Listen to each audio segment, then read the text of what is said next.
Eta gaurkoan, aste honetan bertan maiatzaren bata izan dugu, langilearen eguna eta horretaz hitz egiteko ezin hobe aukeratu dugun gonbidatu bat daukagu, ESK sindikatutik Iratxe Alvarez, bozeramaile, arratsaldeon eta ongi etorri. Arratsaldeon eta eskerrik asko. Bueno, langileen egunari buruz hitz egiteko, gonbidatu perfektua, ez? Bueno, Sindikatu espero dut. kidea. Azaldu guzu pixka bat, zergatik ospatzen da maiatzaren bata, maiatzaren bata egun horretan, langilearen eguna, badago arrazoi nagusiren bat egun horretan ospatzeko? Bai, arrazoi historikoa dago, aurreko mendeetan estatu batuetan egin zen mobilizazio batzuen ondorioz, langile mobilizazioak. Gaur egun, orain ja, ari gara, 35 ordu eske ego ginen ez, baina garai horretan 8 orduen eske lanaldiak 8 orduetakoak izatearen eskaera egin zuten langile horiek, 8 ordu lanerako, 8 ordu deskantzatzeko eta 8 ordu hasialdirako, ez? Eta eskaera eta borroka horren omenez egiten da maiatzaren bata, ez? Nola aldatu diren gauzak, ez? Asko. Adibidez, garai hartan egiten zituzten aldarrikapenak eta gaur egungoak, batzuk ez dira hainbeste aldatu, baina orduei dagokionez adibidez, bai, eskerrak. En fin, maiatzaren bata, zenolako balorazioa egin duzu ESK sindikatuaren barruan? Guk Iruñan hain zuzen egindako mobilizazioen inguruan balorazio positiboa egiten dugu. Egun konplikatua zen, astelena, jaieguna, tartean asteburua, baina mobilizazioari dagokionez balorazio positiboa egiten dugu, mobilizazio jendetsua izan zen, guk egiten dugu manifestaldi bateratua beste sindikatuekin batera, ESK, Steilas, CGT, CNT eta Solidarik bat egiten dugu egun horretan, eta aurten ere, beti gonbidatzen ditugu, baina aurten ere mugimendu sozial ezberdinak egon dira gurekin, eta horiekin batera manifestatu ginen Iruñan. Gainera Iruñan manifestazio dexente egon ziren, ez? Asko, beti egoten gara. Manifestazio zeuden. Bai, hori, batzutan maiatzaren batari buruz hitz egiten dugunean niri askotan hori ez dakite. Polita da alde batetik aniztasun hori eta kaleak jendez betetzea, baina zentzu batean ere pixkat lotxa eramaten dit, ez? Ez izatea gaitasun hori danok gauza bateratu bat egiteko, ez? Gu galdugun neurrean saiatzen gara, baina dana ez dago gure esku. Azken finean hamarkada honetan batez ere, ez? Gehien kolpatu gaituena langileoi batez ere susperraldia izan da, ez? Jasan dugun krisi hau, eta honek, aipatzen dute krisitik ateratzen ari garela, ez dakit hori egia den, ala ez naizen ez aditu horretan, ez dut esanen, baina, argi dagoena da, krisi honek langileongan utzi dituen ondorioak oso nabariak direla, ez? Bai, hori da, eta guk haitzutzen ere hori salatu dugu, ez? Gure maiatzaren lehenengo honetan, ez? Krisitik atera gara, hor daude datuak, krisian geudenean ez zutenean bezala, sinetze behar dugu, hori berreskurapena hemen dago, baina norentzako den berreskurapen hori, ez? Eta ze ondoriok ekarri dituen susperraldi horrek, guk ikusten duguna da prekarietatea non nahi, bai lan munduan, baita ere prekarietate gizarte mailan, ez? Mai sozialean, eta hori da langileria duguna, ez? Lan araudia guzti desregularizatu egin dira,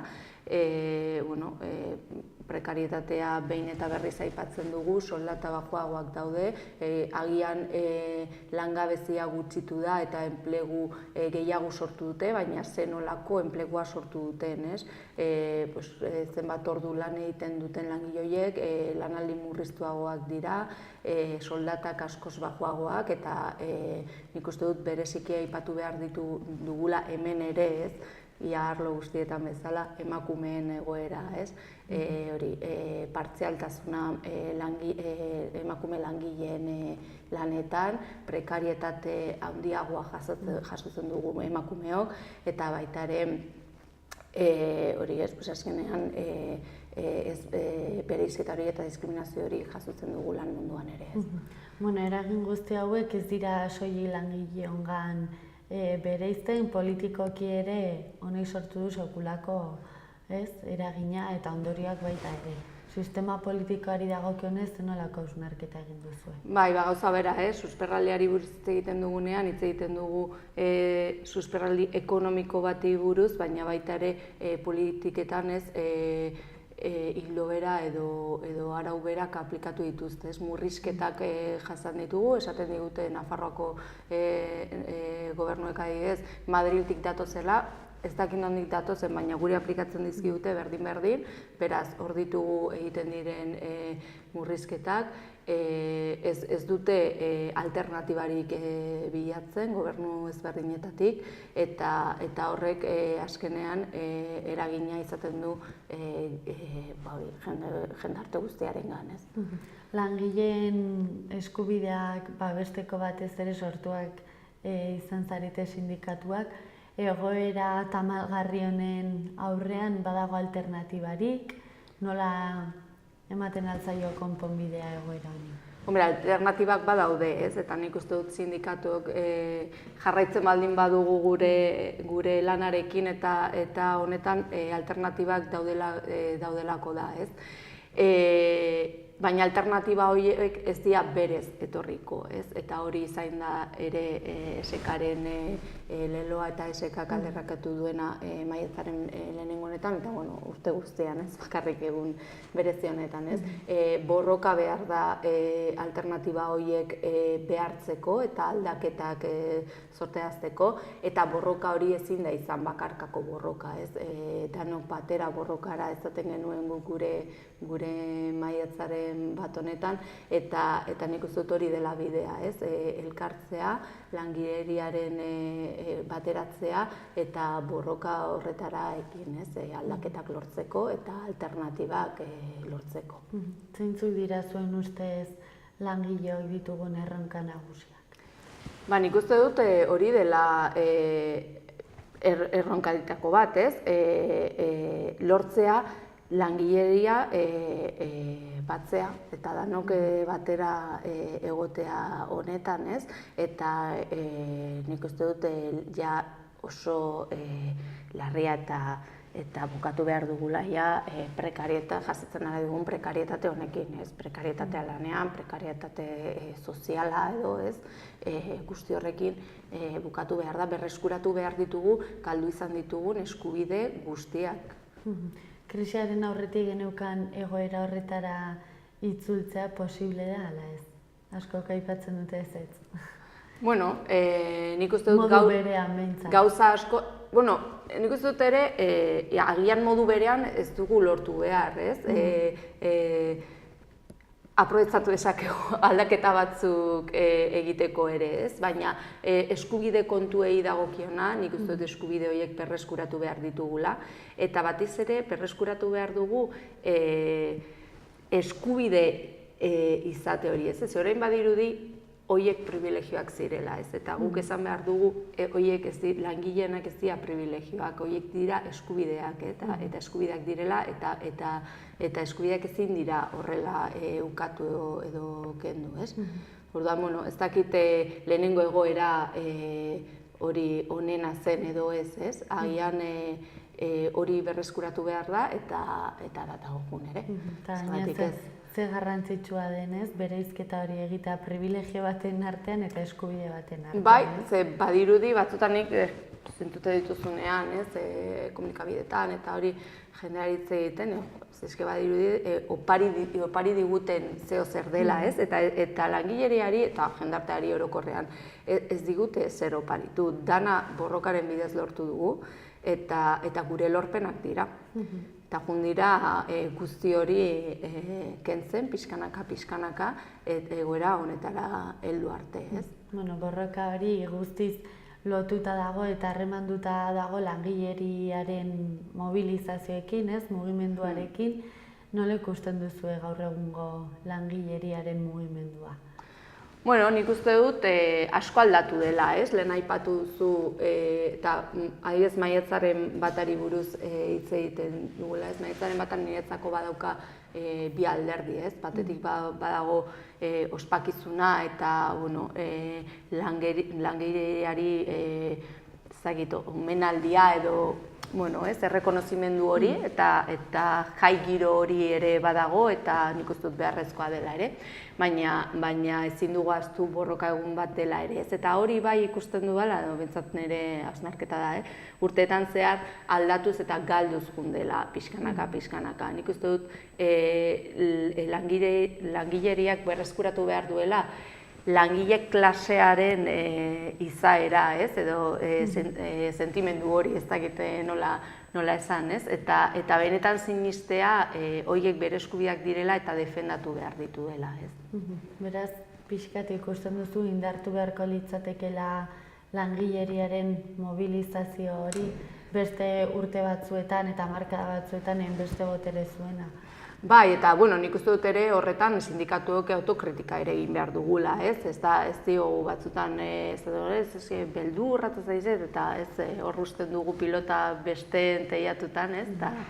Eta nik uste dut sindikatuok egin behar dugula ere hausnarketa handi bat eta autokritika. Egia da, lan mundua asko aldatu egin dela azkenengo 40-50 urteetan, ez? Lehen lan munduari buruz hitz egiten genuenean, langileriari buruz hitz egiten genuenean, bazien fabriketan lan egiten zuten langileak, putzuarekin, gizonezkoak gehienak, lan fijoak zituztenak, hori guztia desagertu da, edo desagertzeko prozesu horretan dago, orain gaur egun jendea errezagoa zen ere sindikalgintza tradizionala egitea kontestu horretan, ez? Testuinguru horretan langileak leku berean zeudelako, orain ikusten duguna da egun batean leku batean daudela, beste batean beste leku batetan. Kontratu fijo horiek ja ez direla existitzen, ez? Orduan nik uste dut hor ere sindikatuek ezin dugula lehen egiten genituen gauzak, ez? Gauza ezberdinak ere egin behar ditugu, beste modu batzuk daude eta gero ere, eta bestetik nik uste dut ez dugula askotan jendarteri eta langileriari ezaten diogu ez garrantzitsua den batasuna eta elkarrekin egotea eta hori ez antolaketa. Eta gero nire sentsazio hori daukat behintzat guk hori ez dugu praktikan jartzen, ez? Gu ere zerbaitik ez, nik beti aipatzen dut honetan da gustatzen zaite hori ez, esatea asko ikasi behar dugula adibidez mugimendu feministatik, ez? Zelan daukaten batzeko gaitasun hori, ez? Edozein momentutan eta alde batean uzten haien diferentziak, ze mugimendu feministan ere badira diferentzia asko batzu eta besteen artean, ez? Baina hori helburu konkretu eta fijo baten aurrean, ez? Zelan antolatzen diren, eta nik uste dut sindikatuok asko ikasi behar dugula horretatik. Gero, beste kontu eta adibidez, kapitalismoa eta individualismoa oso lotuta daude, ez?